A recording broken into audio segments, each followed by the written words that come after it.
কি ঘটবে আপনার শোনার ইচ্ছা আছে কি নেই? আমার উম্মতের গড় বয়স হলো 60 থেকে 70। এই উম্মতের গড় বয়স কত? 60 থেকে 70। ওয়া আকাল্লুহুম মাইয়াজুজু জালিক। অল্প কিছু মানুষ আছে যারা 70-এর বেশি হায়াত পায়। এখানে 70-এর বেশি আছেন কারা? হাত তোলেন দেখি তো।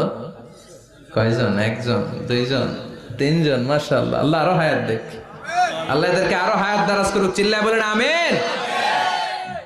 তার মানে আমার উম্মতি মা বাইনা 60 ইলা 70। বিশ্বনবী বললেন এই উম্মতের গড় বয়স 60 থেকে 70, আর 70-এর বেশি হায়াত পাবে। ওয়া আকাল্লুহুম মাইয়াজুজু যালিক। 70-এর বেশি পাবে হাতে গোনা, গুনে বের করে ফেলা যায় একজন, দুইজন, তিনজন। বাকি সব 60-এর আগে নাই। ঠুস চিল্লা এখন ঠিক কিনা? বাংলাদেশের গড় হায়াত কত মানুষের? 60।